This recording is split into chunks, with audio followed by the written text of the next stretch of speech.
Hoy! Welcome back again sa walang kakwenta-kwentang vlog natin. So for now, andito tayo ngayon sa airport.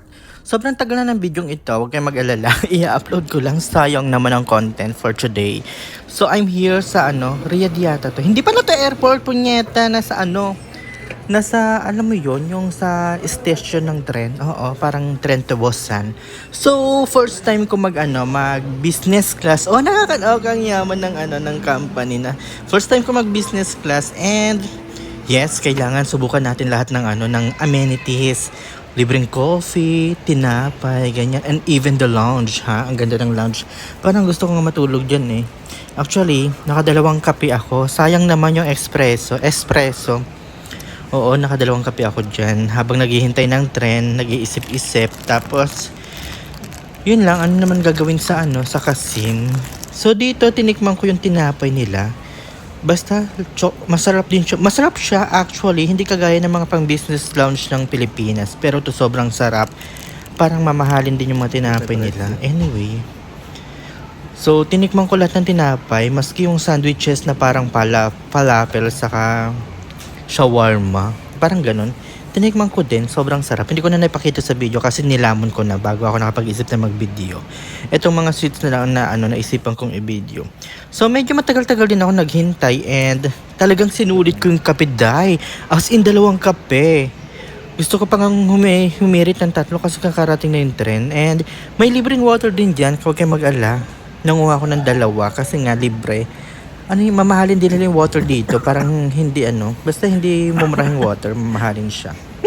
And yan ako, tawang-tawa kasi nga bumulwak yung kape ko. Hindi ko alam kung bakit bumulwak, may iniisip yata ako. So yan, sabi ko na. So ito na, papasok na tayo sa tren.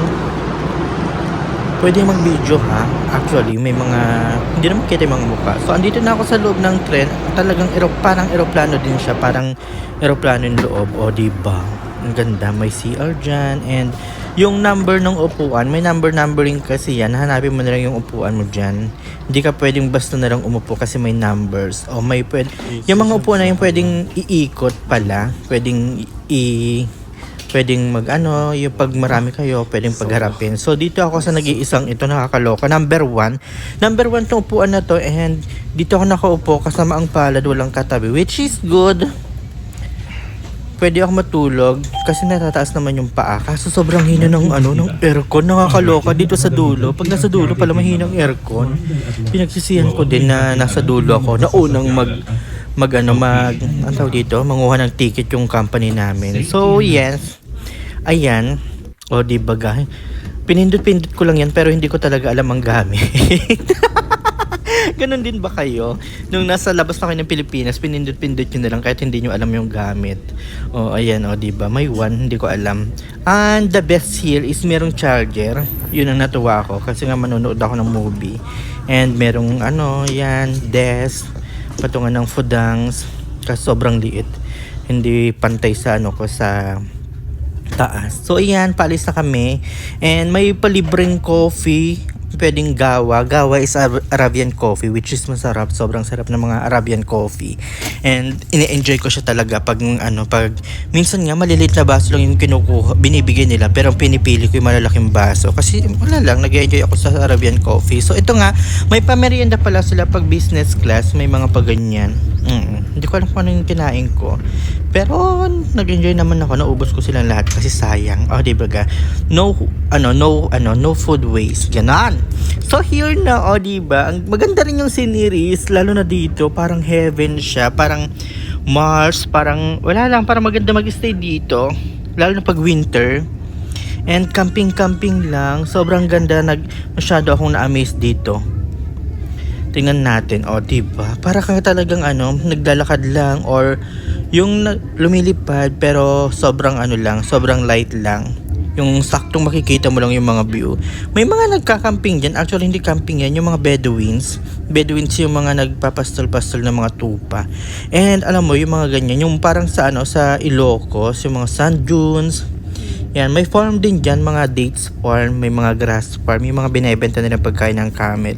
And to think na desert yan ha. Paano nila nagagawang magbuhay ng mga ng mga plants dyan. And Yun, masyadong magandang technology ng Saudi, which is good. Oo, sobra ako nag-enjoy. So ayan, medyo naboboard na ako. Tatapos na naman yung isang episode ng pinapanood ko. Although mahina yung internet, pero gora pa din kasi may libreng internet ang Stren.